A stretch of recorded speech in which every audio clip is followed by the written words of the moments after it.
asistir a esta charla ponencia de 25 minutos. En este caso vamos a hablar de conspiraciones basadas en términos científicos, ¿vale? Bueno, antes de entrar en materia, tengo credenciales en el sentido, yo fui objetivo de Al Qaeda.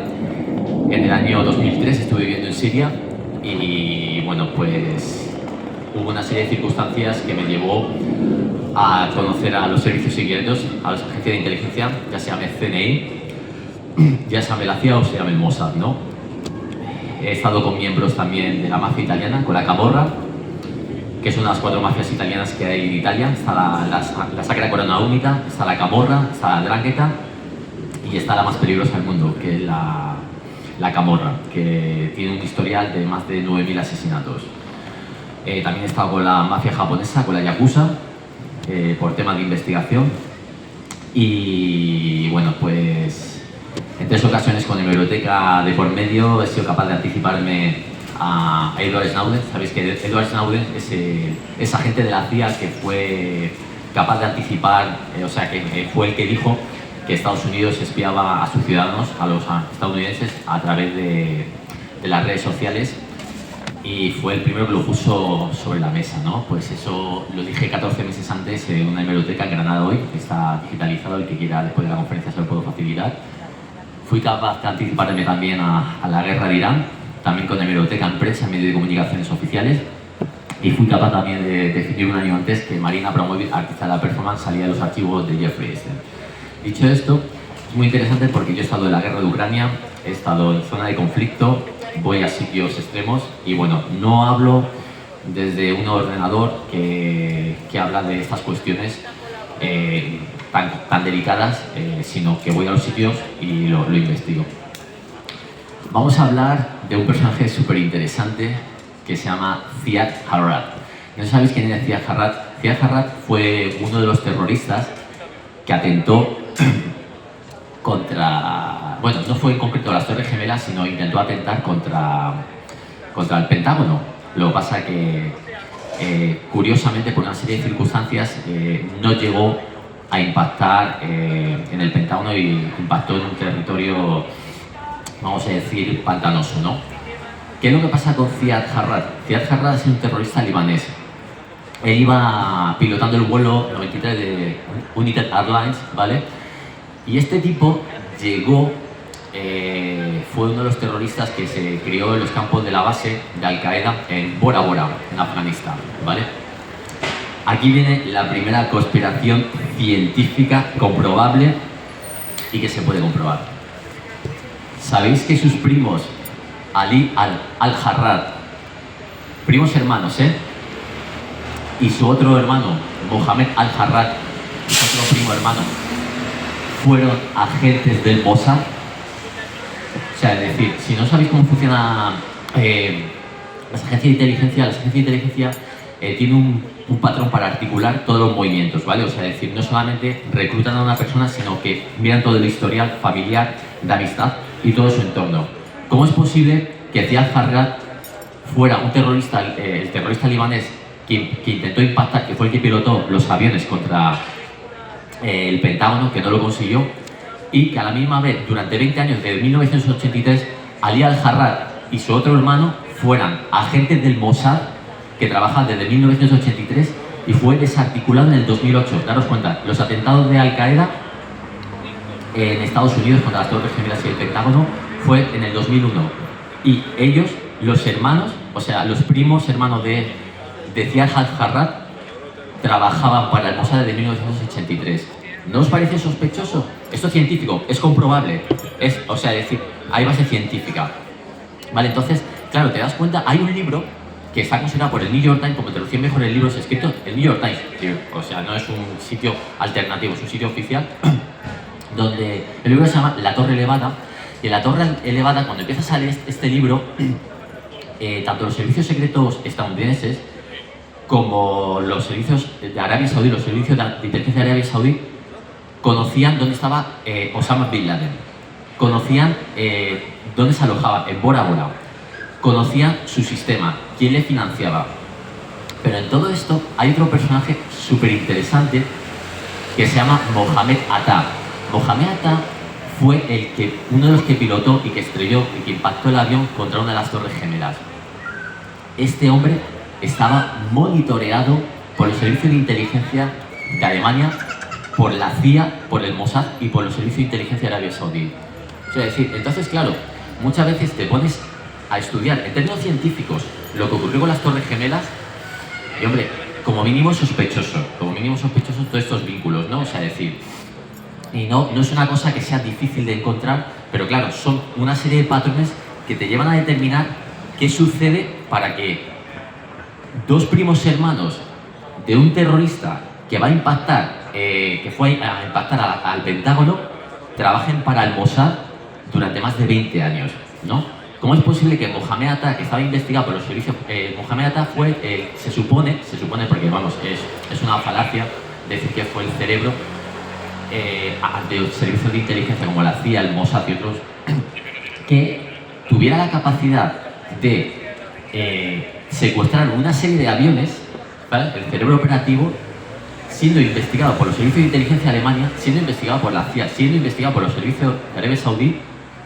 y que consiguiera todo ese proyecto, ¿no? O sea, es decir, los fallos en inteligencia son muy difíciles. Si son difíciles en la policía, que la policía en este caso está muy preparada, imaginaros en los servicios de inteligencia, porque ellos operan a través de la inteligencia militar, o sea, es decir, ya operan con unos patrones mucho más complicados, ¿vale? Bueno, sigamos hablando de las Torres Gemelas porque me resulta muy interesante hablando científicamente comprobable y con datos. ¿Sabéis quién era el dueño de las Torres Gemelas? ¿Sabéis quién es? Pues era Larry Silverstein. Larry Silverstein tenía un problema con las Torres Gemelas, ¿vale? Este era un especulador financiero e inmobiliario. ¿Y qué lo que pasaba? Que las Torres Gemelas tenían amianto. ¿Sabéis que el amianto es un producto?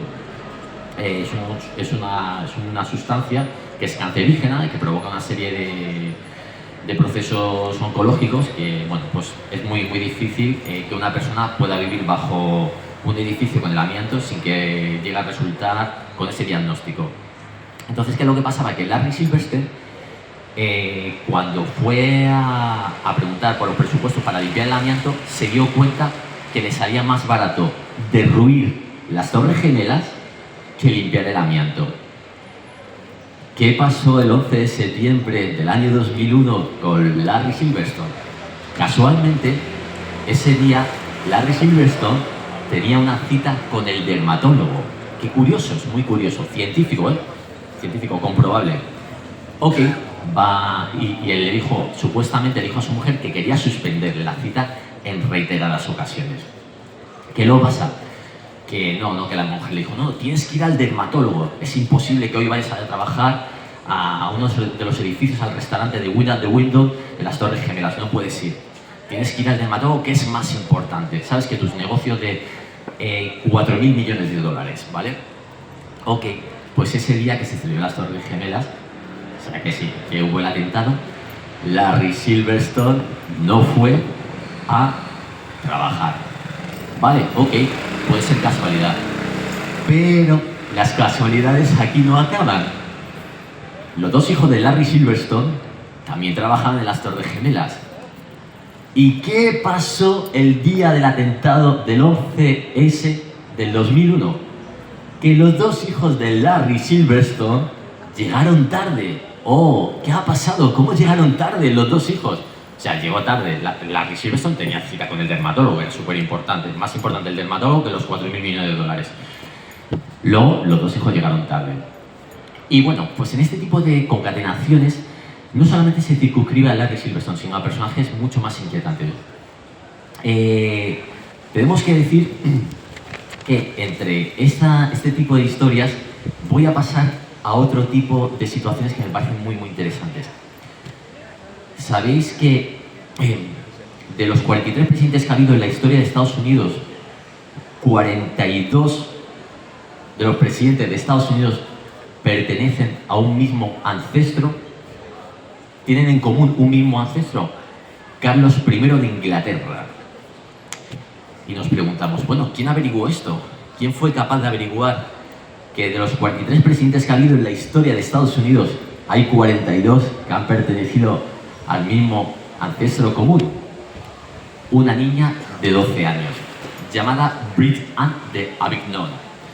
Fue un trabajo escolar, no fue un premio Pulitzer, no fue un trabajo de investigación de un adulto, fue una niña de 12 años. Entonces, claro, dices tú, bueno, ¿cómo es posible que de los 43 presidentes de Estados Unidos, 42 pertenezcan, incluyendo a Obama, a Biden, incluyendo a Donald Trump y todos los presidentes que habéis conocido, John F. Kennedy, pertenezcan al mismo ancestro común? Entonces, claro, muchas veces cuando miramos este tipo de conexiones es importante determinar los patrones. No solamente porque las conspiraciones, la mayoría son falsas, hay que decirlo. Son falsas, están hechas por gente indocumentada, con poca base intelectual, con poca base investigativa, y muchas veces mezclan conceptos que no tienen una base seria. Pero cuando eres una persona que investigas, que te documentas, que viajas, que estás in situ, dices, hostias, ¿qué ha pasado? ¿Qué ha pasado? ¿No? O sea, ¿qué ocurre para que este tipo de fenomenología suceda con esta frecuencia? ¿No? ¿Sabéis que hay una de las cuatro, por contaros una de las cosas interesantes, si juntaran las cuatro mafias italianas, la 'Ndrangheta, la Camorra, la Sacra Corona Unita, ¿vale? Y la Cosa Nostra, juntando el soporte económico de ellos, formarían el 20% del Producto Interior Bruto de Italia. ¿Sabéis que Italia es la 8ª economía del mundo? ¿Qué es lo que pasa? Que la cocaína da mucho dinero. La cocaína da mucho dinero. ¿Sabéis que la cocaína salvó la crisis de Lehman Brothers? ¿Recordáis la famosa crisis Lehman Brothers? ¿Sabéis que si legalizaran la cocaína habría una crisis global? O sea, estaríamos en el Lehman Brothers 2008 permanentemente. Hay documentación, hay paraísos fiscales y de hecho se salvaron muchos países por el tema de la cocaína. ¿Sabéis lo que ha pasado con el policía español que le pillaron? No sé si era con 200 y pico millones de dólares y con cocaína en su casa, que era el jefe, uno de los jefes más importantes. Que su caso se ha, ¿cómo decir? Que ha habido un fallo de forma, ¿vale? Entonces le eximen de su delito. Eso pasa en la Audiencia Nacional, o sea, eso no lo cuento yo, se puede comprobar científicamente, dato por dato. Entonces, bueno, este tipo de situaciones tan permanentes y tan permeables, claro, o sea, es decir, yo no pretendo de alguna manera que todo el mundo investigue este tipo de cuestiones, pero sí es importante poner sobre la mesa ciertas cuestiones que son bastante patentes, ¿no? Entonces, claro, cuando hablaba antes de Al Qaeda, ¿no? Dices, claro, o sea, decir, un grupo de tipos, ¿no? Que supuestamente forman una serie de células, no sé qué, ok, pero siempre tienen financiación. De hecho, esto está documentado científicamente. Osama Bin Laden fue un agente de la CIA, fue el que operó cuando hubo la guerra de los rusos, bueno, en aquel momento no era Rusia, era la Unión Soviética, contra Afganistán. ¿Quién armó a Osama Bin Laden? La CIA.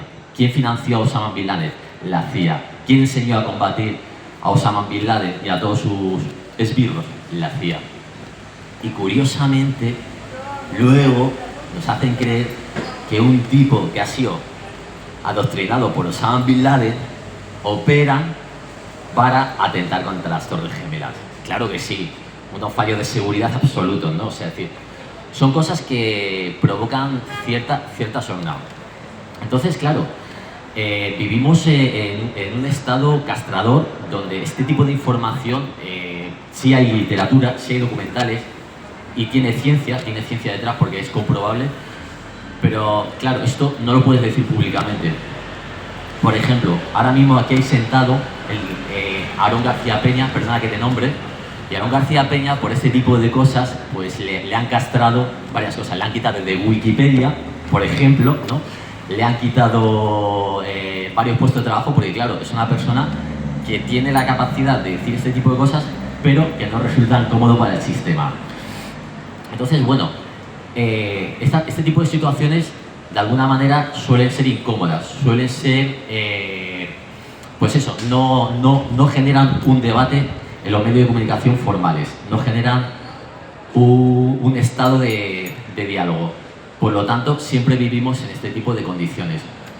Yo cuando estuve investigando en Italia la camorra, yo estuve con miembros de la mafia, con un tipo que se llama Jenny Feni, que es un neomelódico. Los neomelódicos, para que os deis cuenta, son los que cantan la virtud de la camorra. Es un cantante neomelódico, igual que los corridos, narcocorridos en México, con los narcos, pues los neomelódicos son con la camorra, ¿vale?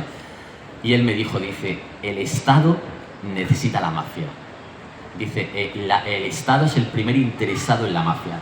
Te lo dice claro, o sea, no te lo dice así, dice, hay una aparente lucha, hay una aparente, pues eso, ¿no? Una especie de formalización teatral donde dan a entender que el Estado lucha contra la mafia. Dice, no, dice, nosotros somos suministradores al aparato italiano para darle grandes cantidades de dinero.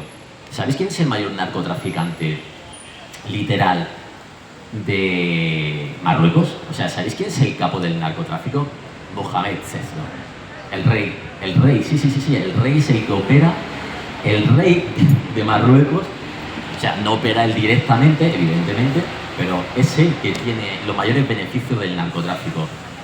Entonces, este tipo de cosas, ¿quién creó el cartel de los soles en Venezuela?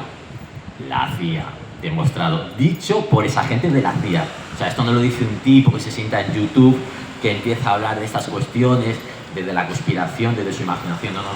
El cartel de los soles lo creó la CIA. Todos los carteles que veis en México, desde el Chapo Guzmán, ahora pues, o sea, varios miembros que ha habido de los cárteles, son miembros que son operados por la CIA. O sea, es decir, la CIA traslada a Estados Unidos la cocaína, la metanfetamina, la heroína y otro tipo de sustancias, y desde Estados Unidos hacen un trasvase de armas. Está todo muy bien experimentado, muy bien experimentado. De hecho, la CIA fue el que le dio la idea al Chapo Guzmán que debía experimentar con los indigentes de México, con el fentanilo y con otro tipo de sustancias. Porque claro, como son personajes que, o sea, como los indigentes, pues no les importa, pues eso, no son ciudadanos de cuarta, quinta categoría.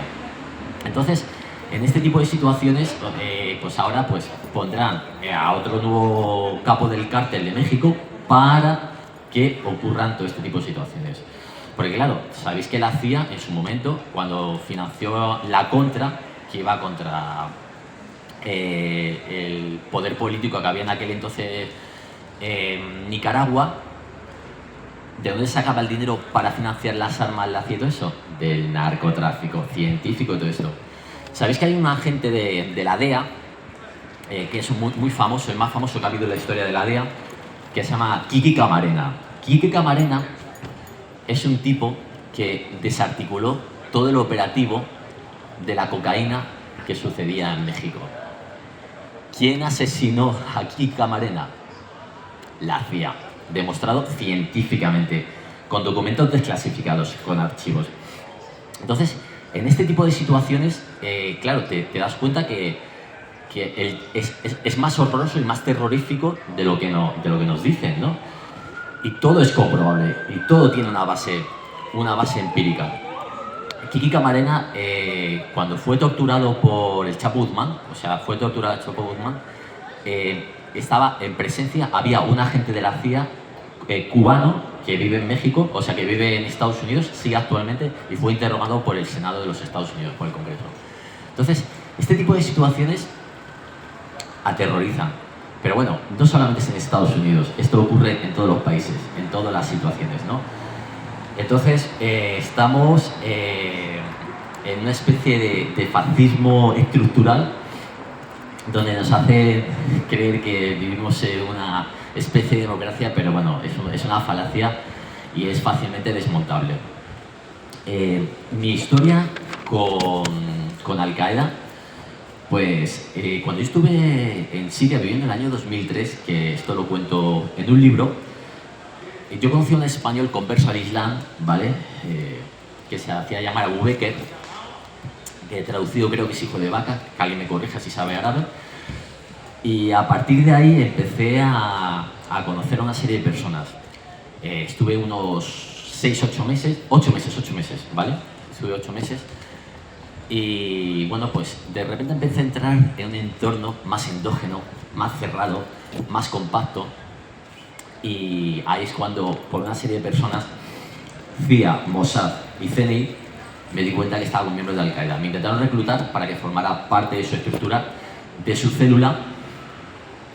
Y una persona cuando piensa en Al-Qaeda piensa en una persona agresiva, en una persona violenta, en una persona sin formas, y al contrario, son personas que operan desde la cordialidad para reclutar miembros, son personas que saben interactuar para que formen parte de su entorno, y de hecho tiene una formalización, vamos a decir, familiar, y eso me llama mucho la atención. Tiene una formalización familiar. ¿Por qué? Porque ellos hacen que tú formes parte de su estructura, de un entorno donde las emociones, los sentimientos tienen una base tan importante que al final dices, hostias, esto me interesa, ¿no?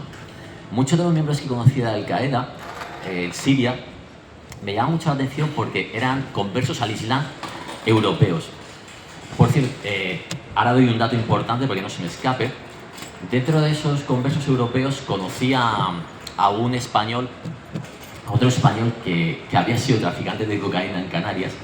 Y fijaros su argumento, ¿no? Qué peregrino y tan simple, ¿no? Decía, no, yo es que me convertí al Islam porque yo era una persona que me dedicaba al tráfico de drogas en Canarias, y de repente cuando conocí el Islam dejé la cocaína, dejé de traficar, me casé, tuve 4 hijos y ya pues encontré este núcleo, ¿no?